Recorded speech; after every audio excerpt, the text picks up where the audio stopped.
Olá, pessoal. Boa tarde. Começando 2018, agora depois do Carnaval, depois de umas férias prolongadas. Voltamos aí com o nosso programa Desvio Padrão. E hoje, eu não sei se vocês prestaram atenção, mas o tema volatilidade tem a ver com o nome do nosso programa, né? Desvio Padrão, que é uma das medidas de volatilidade. E vai ser o tema que a gente vai discutir hoje aqui com o Gustavo e com o Arthur. Olá, dois. Espero que tenham ido bem de férias, descansado bastante. Vamos lá, Arthur, vamos Bastante, começar com aí o tema de volatilidade. dava para descansar um pouco mais, viu? Mas já foi, férias já é passado. Aliás, o ano começou bem cedo, né, Gustavo? Começou bastante cedo, né? A gente já tem vários projetos aí quem acompanha a gente aí nas mídias sociais, viu aí que a gente fez aí nesse começo de ano aí bastante coisa, né? Acho que bem-vindo de volta a todos, a gente aqui, a Arthur, a Fê, né? Vamos continuar aqui com o programa, tiramos janeiro de férias aí do programa, mas trabalhamos bastante, agora vamos começar de novo, né? Deve a gente começar esse bate-papo aqui de novo sobre temas que tenham a ver. O tema volatilidade foi um tema que a gente escolheu até por conta do que aconteceu nessas duas últimas semanas aí, né? Porque a gente viu a bolsa caindo bastante lá fora, que acabou caindo a bolsa aqui, né? O tal do índice do medo, e aí, essa vai ter uma reversão, não vai, né? Então, assim, o que é isso, né? O que é essa variação aí dos ativos, né? O que isso traz, qual o impacto? Então, um pouco nessa discussão aí que a gente vai ter, né? E muita gente falando que 2018, por ter eleição, é ano de alta volatilidade na Bolsa, né? Então, acho que é bem oportuno a gente explicar o que é essa volatilidade, o que você deve esperar, como isso te afeta, né? Exatamente. Posso começar? Quer tocar a bola, Arthur? A gente vai tocando. Então, vamos lá. Volatilidade. Que bicho é esse? Volatilidade, falando de uma maneira muito simples, é o sobe e desce dos preços, é o quanto eles são voláteis, o quanto eles desviam da sua média, ou o quanto eles são amplos. Tem alguns conceitos de volatilidade, quando a gente fala a respeito de finanças, né? Volatilidade é um conceito que eu acho que se aplica a qualquer ciência, qualquer área do conhecimento. Quando a gente fala de finanças, volatilidade tem a ver com oscilação de preço de ativos. Então, eu fiz um materialzinho didático aqui para explicar de que maneira se mede volatilidade no mercado financeiro. A mais comum e a mais utilizada é o desvio padrão, que, aliás, é o nome do programa, desvio padrão. Mas também tem a amplitude, que é muito utilizada sem as pessoas nem sequer se darem conta, né, que estão usando uma medida de volatilidade, a amplitude, e o beta, com outras funções não iguais à do desvio padrão, mas também bem utilizado. Eu vou colocar um pouquinho de material aqui na tela, para me ajudar com essa explicação. Já falei aqui, ó, as medidas mais utilizadas são de amplitude, variância e desvio padrão, né, e o beta. O que é amplitude? Olha como a gente usa isso no dia a dia. Amplitude, eu posso dizer que é a diferença entre um preço máximo e um preço mínimo. Todo mundo gosta de acompanhar isso aqui. Olha, o Ibovespa ele abriu a tal preço, ele bateu a máxima de tantos pontos, a mínima de tantos pontos e fechou em 51.900. Então, essa diferença entre máxima e mínima é amplitude. Olha aqui, ó. É amplitude. Foi um dia que teve muita volatilidade ou um dia com pouca volatilidade? A gente está vendo aqui um gráfico de velas, né? Uma vela menorzinha ó, é um dia de baixa volatilidade ou de baixa amplitude. Aqui, claramente, um dia que a amplitude foi muito maior, então o índice oscilou muito mais ao longo do dia. Essa é uma das formas mais simples de definir a volatilidade por meio da amplitude. Aí vem uma um pouquinho mais complicada, que é a variância. E eu, claro, não vou ficar aqui dando aula de matemática ou de estatística, mas a variância, de uma maneira simples, é quanto que as observações elas se desviam da sua média. Deixa eu voltar aqui um pouco. Quanto que elas desviam da média? No mercado financeiro é muito fácil fazer esse tipo de acompanhamento, porque como as negociações são todas transparentes, ficam todas registradas, qualquer um pode baixar uma série de preços e calcular lá a média. Tá? Qual foi a média do dia, qual foi a média do último mês de um determinado ativo. Média é média. para uma média acontecer, alguns pontos foram acima da média, outras observações foram abaixo da média. Então, a variância, ela vai dizer o quê? O quanto que esses pontos mais altos e mais baixos, eles desviaram da média. Imagina que eu consigo ter dois ativos com variâncias totalmente diferentes e a mesma média. Um variou um pouquinho, o outro variou mais. A média deu a mesma coisa. Então, se eu olhar só para a média, a história não está toda contada. Eu preciso entender também o quanto ele variou para chegar nessa média. Então, deixa eu voltar para o material. Só te dando um exemplo, pegando um exemplo disso aí, Arthur, para talvez ficar mais claro, a média é aquela história que você tem um pé no freezer e outro no forno, né? Na média você está bem. Só que um pedaço você está queimando, outro pedaço você está congelando, né? Então, alguém poderia estar exatamente na mesma temperatura de uma pessoa sã, mas ela, tecnicamente, já estaria morta. Então, a variância, eu pus a fórmula aqui, não vou ficar explicando, mas a variância, então, é, como eu disse, quanto que as observações, elas desviam da sua média. E o cálculo é pelo erro quadrático, né? O erro quadrático médio. Então, tem um exemplo mais simples aqui, ó. A média dos resultados desse determinado fundo, que é um mero exemplo, foi de 5%. Mas num determinado mês, ó, foi 8%, no outro foi menos 12%, depois foi 25% e assim por diante. Então, eu vou calcular aqui o quanto que cada observação desviou da média. E isso elevado ao quadrado, né? Porque é o erro quadrático que a gente quer saber. Bom, cheguei aqui, ó, a variância desse fundo foi de 0,016. E daí? O que é que isso me diz? Não me diz muita coisa, né? Porque no mercado a gente mede as coisas em percentual, em percentagem. A bolsa subiu 1%, caiu 2%. Como é que eu vou comparar o retorno e o risco, né? Porque a variância nada mais é do que uma medida de risco, e, aliás, volatilidade nada mais é do que falar de risco no mercado de capitais. Como que eu vou comparar uma coisa com outra se eles estão em medidas diferentes? Então, por isso que o mercado usa muito mais o desvio padrão. Vou pôr novamente na tela aqui.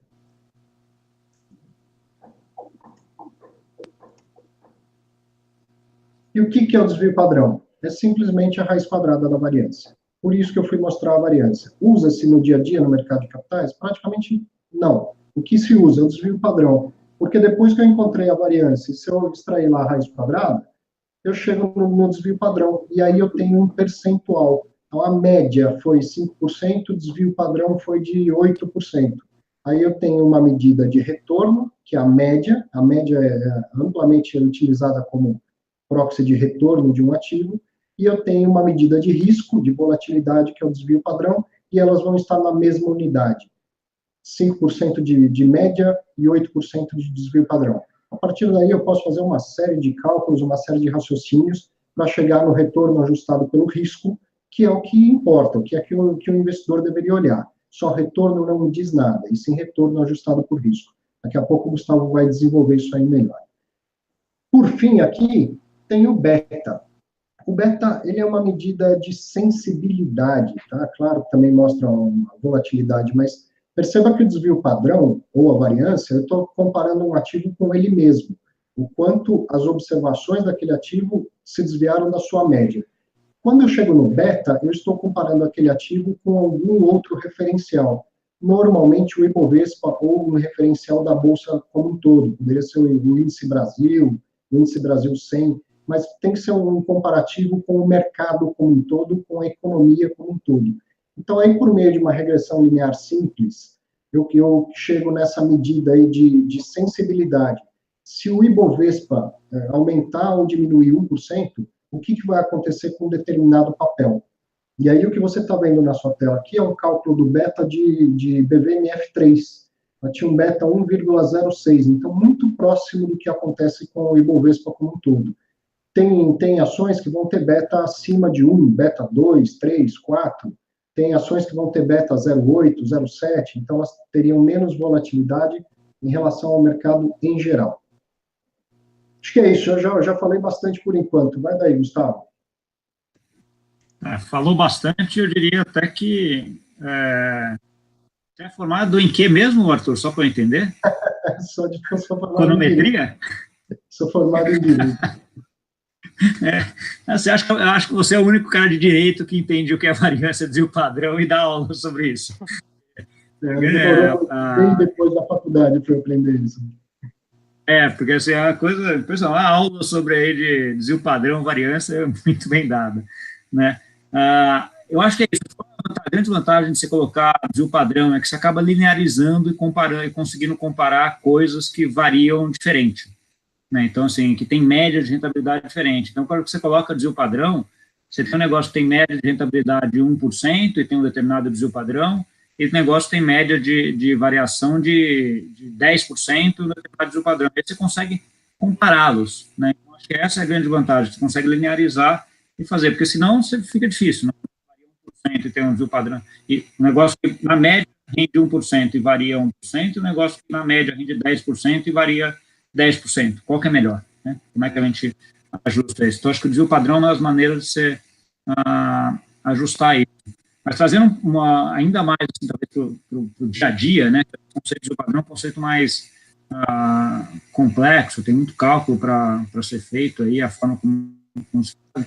Mas, assim, a gente vê a volatilidade, na verdade, é uma medida de risco, né? Então, assim, quanto mais volátil é aquele ativo, maior a chance de você ganhar muito dinheiro ou perder muito dinheiro com esse ativo. Né? Então, quando a gente vai entrar assim, em ativos de risco, então você tem os de baixa volatilidade, deixa eu entrar aqui, que são alguns ativos que rendem, por exemplo, CDI. CDI é um ativo de muita baixa volatilidade. Vou mostrar um gráfico. Aqui. Vou botar a tela inteira que todo mundo vê. Essa aqui, por exemplo, é um histórico de preço, de aumento de preço de uma LFT 2021, desde 2015. Olha como ela é quase uma reta para cima, né? Então, assim, por quê? A LFT rende Selic, né? Ela tem um diferencialzinho, que é o ágio, o deságio, mas é muito pequeno. Então, assim, ela acaba rendendo praticamente Selic. Quando a gente está falando de investimento, o que a gente mais quer é um negócio assim, né? É assim, um negócio com baixíssimo risco e que seja uma reta para cima. Então, quanto mais inclinada for essa reta, melhor. Você vai ter uma rentabilidade maior e sem susto. Você não vai ficar, você não toma susto com esse ativo aqui. Ele vai render sempre a mesma coisa, seguindo uma reta para cima. Isso, e aí por que a gente sempre fala que mais rentabilidade está associada a mais risco, né? Ou uma expectativa de rentabilidade acaba sendo associado a mais volatilidade, né? Porque não tem almoço grátis, né? Então, assim, não adianta você querer fazer, vou investir em um negócio que me dá 100% ao ano e que é uma reta, né? Adoraria ter, né? Então, assim, e o pior é que tem muita gente que acaba caindo nessas histórias, tem muita história aí de pirâmides que vem disso, né? Ou seja, se eu vou investir num ativo que eu já sei que ele tem uma volatilidade mais alta do que outros ativos, eu só deveria fazer se eu tivesse expectativa de retorno maior. Exatamente. Tá? Então, assim, e ativos que rendam mais do que a taxa de juros normal do padrão, que no caso aqui é o CDI ou a Selic, ele já tem algum risco de dar errado. Né? Então, assim, você vai, como eu coloquei lá, uma LFT, um Tesouro Direto Selic, que são títulos do governo, do CDI ou Selic, os títulos são aquela retinha ali, é um negócio bonitinho para cima, tranquilo, sem variação. Né? Qualquer coisa que tenha uma expectativa de render mais do que aquilo, ele pode render mais ou pode render menos. Né? Então, assim, porque ele vai ter algum risco associado. Né? Então, assim, quando a gente vai ver riscos, você vai ter riscos de liquidez, por exemplo, aquele ativo, só rapidinho, que eu tenho uma volatilidade aqui, mas acho que vale a pena explicar um pouquinho essa parte de risco. Né? Risco de liquidez, você colocar o dinheiro lá e ter que ficar com ele parado 2, 3, 5 anos, não poder sair ou ter uma penalidade grande para sair. O risco de crédito, você pode estar investindo numa empresa que eventualmente está pagando mais do que o CDI, mas que pode quebrar. Né? E o risco de mercado, né? Que é o risco de você investir numa ação, por exemplo. Ela é mais volátil, ela varia mais, pode dar mais do que o CDI ou menos do que o CDI. Então, esses três fatores aí de risco são importantes na parte de investimento. Mas voltando a esse terceiro, que é o que a gente se propõe a falar hoje, que é da volatilidade, que tem a ver com risco de mercado. Então, eu peguei o primeiro exemplo que eu dei, que é o da LFT, que é aquela reta, né? Agora vamos pegar um outro exemplo, que é um título de Tesouro Direto que é bastante comum, que é a NTNB ou Tesouro Inflação. deixa eu ver aqui, é esse aqui que eu coloquei. Olha como é que é esse título. Eu peguei a NTNB Principal 35, que é um título bastante bom para quem pensa aí em termos de longo prazo, né, inflação mais 5, 6, 7, dependendo de quando é que você foi comprado aqui. Mas olha como é que a volatilidade, como é que é a variação dele. Então, ele lá em 2012 estava na faixa de R$ 500 o título, foi para quase 1.000, né, dobrou aí em quase um ano, voltou pela metade de 2014. Né, então, quem comprou aqui a 1.000, perdeu metade do que investiu. Um título de fixo. Mas depois voltou, ficou. Hoje está perto da máxima ali, em termos de preço. Né? Isso aqui, ó, é a volatilidade desse título, esse vai e volta que ele tem aqui, né? Então, isso é o que dá o risco desse título. Como ele tem uma vai e volta grande desse título, esse título é um título de risco de mercado não desprezível. Né? Se a gente pegar a LFT aqui desse período, ela foi uma reta aqui que a gente viu lá atrás, naquele outro gráfico, assim. Né? Então, ela é muito mais segura. Né? Na verdade, a LFT, se a gente for pegar uma reta, ela viria aqui embaixo. É legal lembrar que esse gráfico que você está mostrando é de um título de renda fixa, e que renda fixa não significa preço fixo, está aí evidenciado pelo seu gráfico. A renda de quem comprou lá não se alterou em nenhum momento, mas o preço muda a cada dia, aliás, muda várias vezes por dia. Mesmo ativos de renda fixa são voláteis. Se eles tiverem algum componente pré-fixado, eles vão sofrer volatilidade à medida que a taxa de juros oscilar. Sim, não, isso é um ponto super importante. Né? A ideia de renda fixa é aquela ideia de quando você comprou um título lá que vai te pagar a inflação mais 7%. Se você levá-lo até o vencimento, ele vai ser uma rentabilidade fixa. Ele vai te render aquela inflação mais 5%, 6%. Mas se você tiver que no meio do caminho sair, você tem que marcar no mercado. E marcar no mercado significa que ele pode estar lá a 500, a 1.500, a 700, depende do preço que tiver. Isso aí pode dar uma rentabilidade maior ou menor do que aquele IPCA mais 5 que você comprou. Então, assim, é fixo se você levar até o vencimento, mas no meio do caminho ele varia bastante. Por exemplo, esse título principal 35, a volatilidade dele, o padrão dele, é muito parecido com o de algumas ações. Né? Ele varia tanto quanto algumas ações. Tá? Então, a gente pensa, já estou garantido ali, porque eu tenho IPCA mais 5 no longo prazo, até o vencimento, se eu levar até lá, vai garantir isso. Fechado, vai mesmo. Né? Mas se tiver que sair no meio do caminho, é bem mais complexo essa ideia. Eu já vi alguns estudos com volatilidade de fundos imobiliários, e a volatilidade do IFIX é menor do que a volatilidade dessas NTNBs longas. Um ativo de renda variável com volatilidade menor do que um ativo de renda fixa. Não significa que o fundo imobiliário seja mais seguro. Uma coisa é renda variável, outra coisa é renda fixa, são ativos totalmente diferentes. Mas para enfatizar que renda fixa não é preço fixo, e que todo ativo está sujeito a alguma volatilidade. Claro, os pós-fixados, os títulos de renda fixa pós-fixados, têm uma volatilidade mínima, mas ainda assim pode acontecer. Se o Gustavo conseguisse, não é o caso, mas se ele conseguisse dar um zoom enorme naquele gráfico, você ia ver alguma volatilidade intraday. Quando olha para o dia, né, de uma forma mais longe, aí você tem uma impressão que é uma coisa que não oscila. Oscila, mas muito pouco. Exato, né? É pouca coisa, mas acaba tendo alguma oscilação. Vamos entrar agora, não vou me aguentar, vou começar 2018 falando de Bitcoin de novo. Eu peguei agora, um pouco das criptomoedas para exemplificar o que é vol. Só um parênteses antes Fala, de entrar no eu queria Bitcoin. entrar no high vol agora, vamos ver o que é alta volatilidade, né? Eu acho que agora que as pessoas estão começando a migrar um pouco mais para assumir risco, esse tema de volatilidade é muito importante das pessoas começarem a olhar, porque a gente não está acostumado a olhar a volatilidade, a gente olha muito rentabilidade, principalmente de fundo de investimento, né? Porque a gente está falando de ações, de ativos específicos, mas fundo de investimento também tem sua volatilidade, né? Fundos multimercados diferem muito um de outro por conta de volatilidade. Então, quando a gente começa a olhar rentabilidade, agora você tem que começar a olhar também a volatilidade, né? Porque rentabilidade alta é ótimo, mas o quanto que variou essa rentabilidade durante o mês e ao longo do tempo, né? Qual que é o histórico de rentabilidade também dos fundos? Então, isso também é uma medida para você olhar e saber o risco que você está correndo quando você coloca no fundo, né? Não só em papéis, em ações, mas fundo também é outro ativo que tem muita volatilidade. Ótimo ponto. Vai lá, Arthur. Divulgou agora, hoje ou ontem, que a captação de fundos no ano passado superou a da poupança e superou a da renda variável. O mercado de fundos está muito aquecido no Brasil, já são 4,2 trilhões de patrimônio líquido no total. Isso você lembrou muito bem a questão da importância de olhar a volatilidade mesmo para quem investe em fundo. Então já fica uma sugestão para a gente fazer um programa sobre índice de Sharpe, por exemplo, e aí unir uma informação com a outra.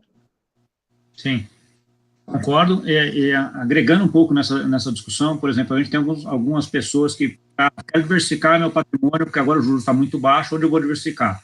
Né? E aí vem, vou investir em fundo multimercado, né? Fundo multimercado hoje é a vedete da parte de fundos, né? Teve uma captação no último semestre do ano passado, assim, impressionante, essa parte de fundos multimercados. Só que fundo multimercado, eu costumo dizer que é um saco de gato. Por quê?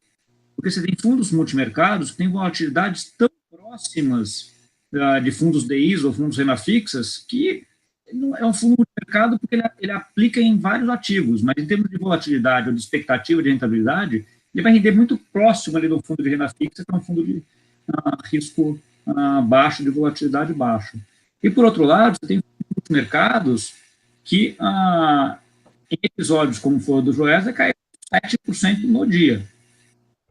Para quem lembra do Joesley lá do ano passado, naquele dia que a bolsa caiu, o dólar subiu bem e tal, teve fundos que naquele dia rendeu 7% negativo.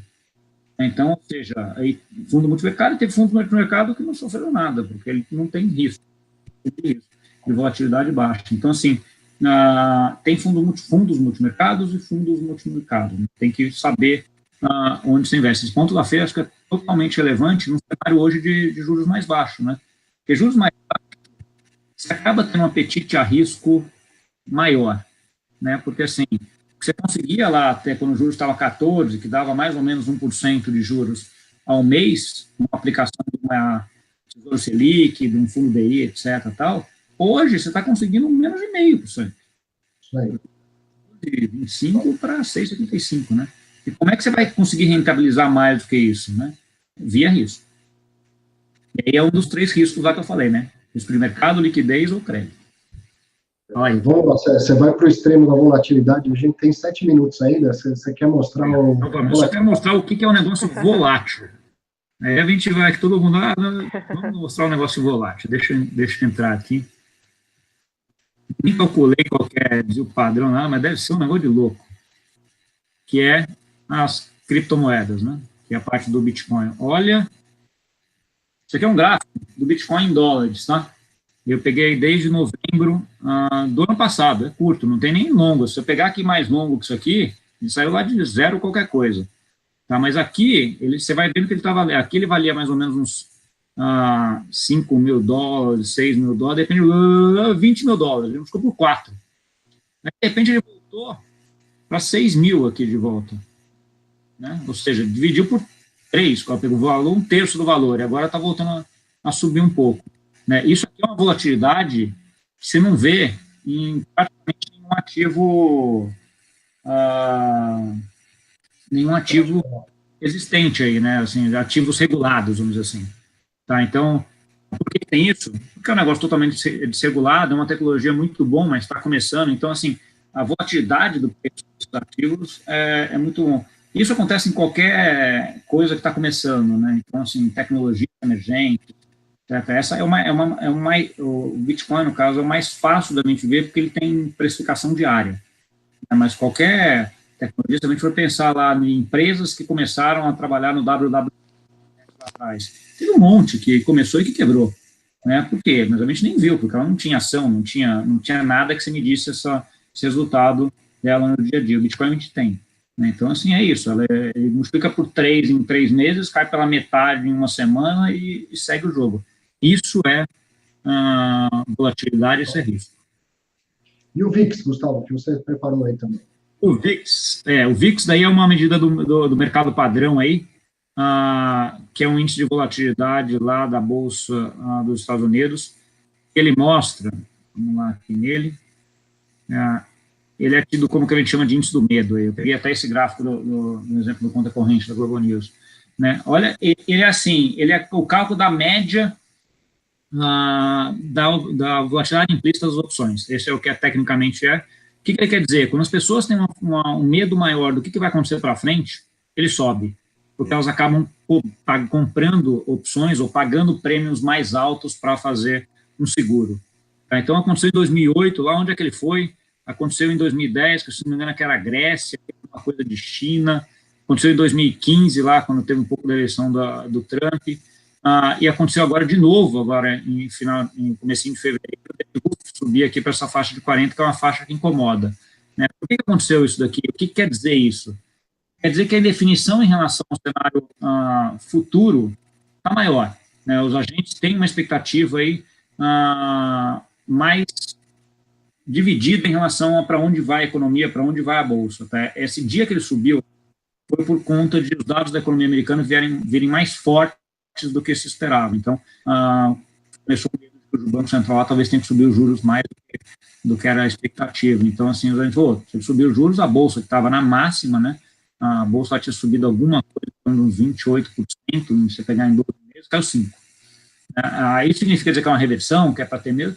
Não, acho que faz parte do jogo, né, o negócio que subiu 28%, cair 5%, faz parte do jogo. Errado quem está lá achando que aquele negócio vai subir 28% linear, que nem eu mostrei lá da LFT todo dia. Isso não existe para um ativo de risco que nem uma bolsa. Né? Então, aí vale um pouco na parte de investimento, só para, já que a gente está chegando no final, um advice. O que é parte de investimento? Assim, o que a gente tem que ver é a volatilidade do portfólio total que você tem. Então, essa volatilidade, ou esse risco, pode ser composto de 97% de um ativo de baixíssimo risco e 3% de um ativo de muito risco. Né? Ou pode ser 50% no ativo de baixo risco e 50% no ativo de médio risco. A composição vai dar uma coisa parecida em termos de risco. Então, assim, essas proporções são importantes, porque você tem que ver, na verdade, o total. Né? Então, assim, quem investe em Bitcoin é um cara que adora risco, que é um cara que está com risco muito grande? Não obrigatoriamente. Se ele tiver 0,5% do patrimônio dele investido, esse cara não vai afetar nada, cara. Se tiver 30% desse ativo, sim. Vou pegar um exemplo mais dia a dia. Né? Uma pessoa que investe 50% em bolsa e 50% em Selic, né, é um cara mais arriscado do que quem investe 90% em Selic e 10% em Bitcoin? Não obrigatoriamente. Né? A composição média dos ativos pode ser a mesma. Por quê? Porque o Bitcoin tem uma volatilidade 5, 6, 7 vezes maior do que a da bolsa e acaba fazendo com que o portfólio dele fique igual. Então, assim, essa é um pouco da ideia em termos de risco, né? Não é ver especificamente aquilo, mas sim que você tem que ver pelo total, né? Deixa eu mostrar um gráfico aqui que a Fernanda vai gostar. Né?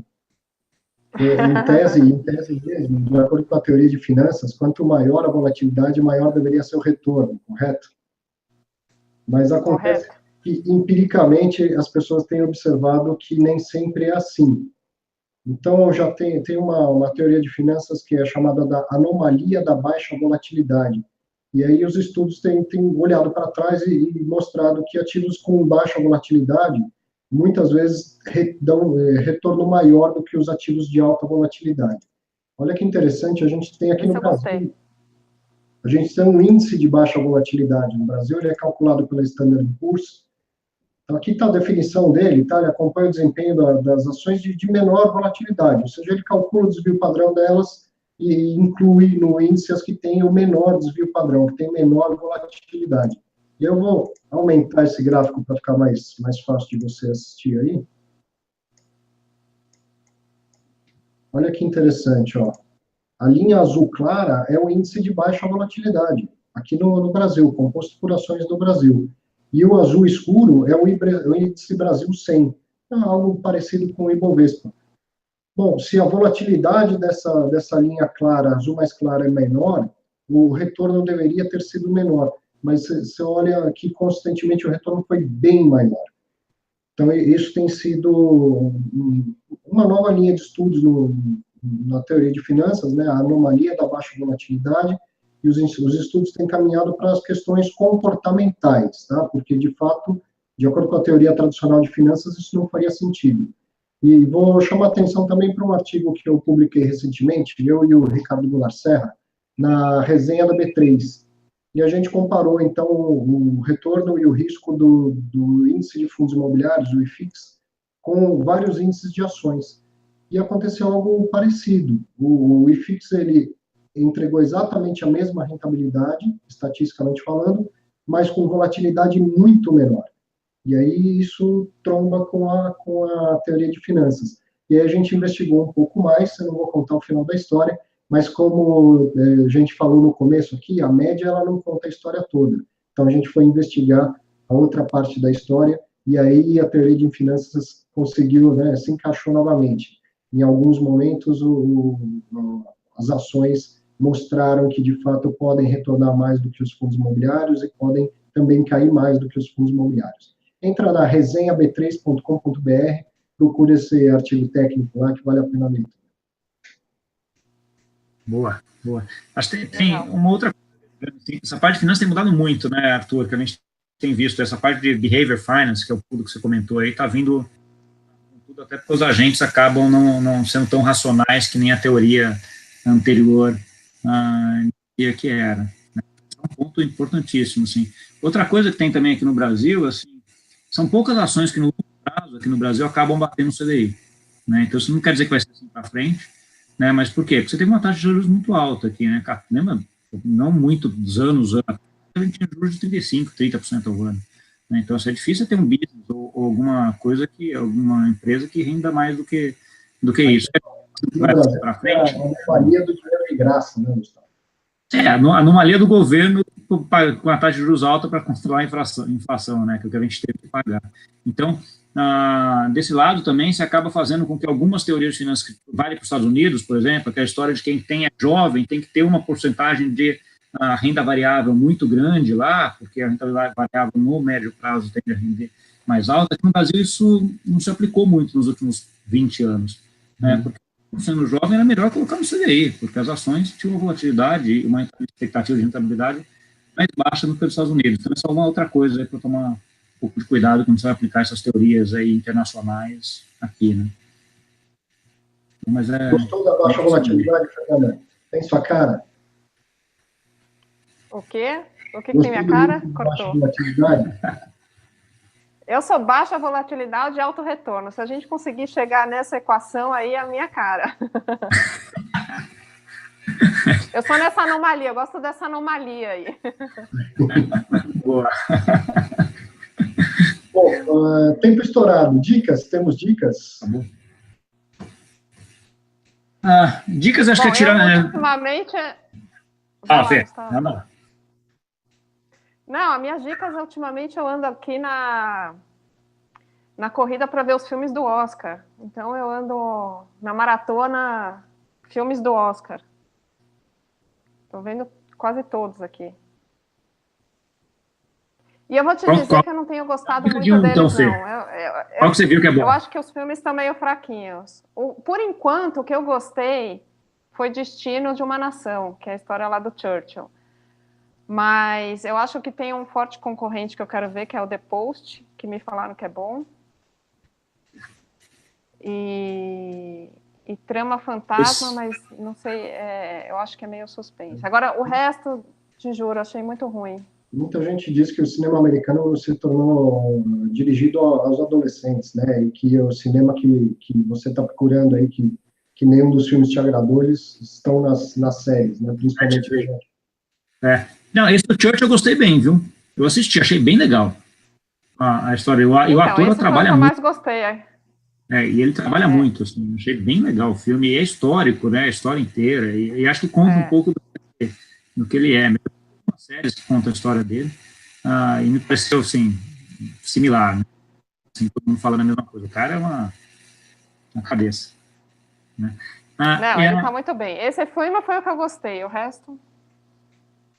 Vamos falar, então eu vou na mesma linha, eu vou pegar uma série. Eu estou terminando de ver, assim, em uma semana, a Casa de Papel, uma série da Netflix, que os caras eles vão assaltar a Casa da Moeda da Espanha. Só tem uma temporada, achei espetacular, assim, porque o principal assaltante, que é o cara que organiza tudo, gerencia tudo de fora. Então, entram os caras lá dentro, ficam lá dentro, e tem um cara gerenciando fora. Assim, é viciante. Bem Cuidado legal. Com spoiler, cuidado A com história. spoiler, é isso que eu quero assistir. Vou parar, parei. Mas é muito legal, vale a pena ver. Mas me falaram hoje uma outra série que eu quero ver também, que chama Dirt Money, dinheiro escuro, não sei como é que é a tradução em português, que conta a história de vários casos de fraude aí, nos últimos tempos envolvendo dinheiro. Acho que o primeiro episódio que me falaram é da Volkswagen. Esse aí está na lista. Provavelmente a semana eu começo para dar uma olhada também. Me falaram dele ontem também. Bom, eu terminei de ler o livro sobre o Elon Musk, que é um sul-africano que mora nos Estados Unidos e que fundou a Tesla, a SpaceX e a SolarCity. Eu acho que vale a pena todo mundo ler, isso aí é um negócio impressionante. É um cara que está decidido a colonizar o planeta Marte, e para isso, o que ele resolveu fazer? Dentre outras coisas, uma empresa aeroespacial, uma empresa de foguetes, que seja viável economicamente. Ele tem que, tendo lucro, porque esse projeto é de muito longo prazo, ele tem que ter lucro para poder fazer isso se tornar viável. Então, ele já, hoje, coincidentemente, hoje a SpaceX colocou um satélite em órbita, e isso é um frete que ele faz. Ele tem os foguetes, e agora as pessoas têm satélites e precisam colocar em órbita para tocar os seus negócios, contratam a empresa dele para, né, pôr num foguete e levar para lá. Hoje a empresa colocou mais vários que já aconteceu. É um cara que mostra que a gente não tem limite, eu não tenho a menor aspiração de falar um dia eu quero ser que nem ele, porque eu não serei, mas a gente está muito longe dos nossos limites, porque o cara é sensacional. Vale muito a pena ver o que ele tem feito. Fora os carros da Tesla e fora a energia solar que a SolarCity tem mostrado. Esse cara, assim, se tem um cara que eu sou fã, é ele, né? Ele começou no PayPal, né? Eu vou ler o livro dele depois. O livro agora da Amazon lá. Mas ele tá na minha lista também. Ele com o PayPal, né? Depois perdeu tudo na Tesla. E há 2 semanas atrás mandou um foguete para Marte, levando um carro antigo, o carro dele, né? O carro da Tesla. Não sei se você deve ter visto isso aí também. Deixa eu até colocar na tela, não sei se você viu, Arthur, mas tem aqueles 60 Minutes que eu vou colocar na tela, a gente não vai passar aqui, mas só deixa eu colocar na tela, para quem quiser ver. A história dele é espetacular, assim. Nessa dica tudo foi, assim, show. Porque, assim, você entra aqui na YouTube, Elon Musk, tem aqui o link aqui para você entrar, aí tem 14, tem legenda, tudo, etc. Aqui ele conta a história dele, de como é que ele começou no PayPal, e depois como é que ele voltou, como é que ele quase quebrou fazendo carro, né, e depois voltou. Então, assim, é um cara para acompanhar, cara. Um cara realmente para acompanhar. Vou dizer que até a gente que gosta muito de finanças, tem uma passagem muito legal, é entender por que ele não quer abrir o capital da SpaceX. Ele abriu o capital da Tesla e abriu o capital da SolarCity, mas dessa empresa de foguetes ele não vai abrir o capital. E aí interessa muito, encaixa com muita coisa do que a gente vê no dia a dia no mercado de capitais, entender os motivos dele. Esse foguete que ele lançou agora, o último, ele lançou se não me engano, um quinto do valor. Eu acompanhei ao vivo hoje pelo Facebook, ele transmitiu, a SpaceX transmitiu. Poderia ter explodido, poderia ter transmitido um fracasso ao vivo, ele não está nem aí, ele mandou transmitir ao vivo lá pelo Facebook. Sensacional. Economia. Isso aí, vamos lá, tempo estourado. Tempo foi, né? Boa conversa, voltamos aí, então, um grande 2018 para a gente, né? Então vamos fazer alguns programas shows aí para frente e vamos tocando aí. Isso aí. Obrigado, um abraço para vocês, abraço para quem assistiu. Obrigado. Tchau, obrigado. Tchau.